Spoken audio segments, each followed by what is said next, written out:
म गरिब परिवारमा निकै सङ्घर्ष गरेर हुर्केको मान्छे हुँ।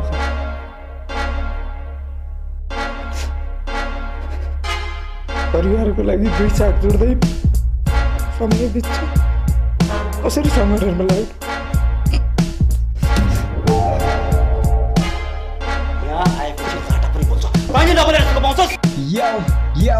के हुँदैछ कहाँ के भइराखेको छ यहाँ देश फुट्दैछ सत्ता पैसा लोभ लालचमा मान्छे झुक्दैछ सबै एक अर्कालाई मार्न तयार केटाकेटी बुढा बच्चा सबको हातमा हतियार कानुनको संरक्षकले नै कानुन तोड्दैछ आफ्नै दाजुभाइ मार्न हात हतियार जोड्दैछ मान्छेलाई पशु शरीर तडपाइन्छ यहाँ किनकि यो हो बच्चाला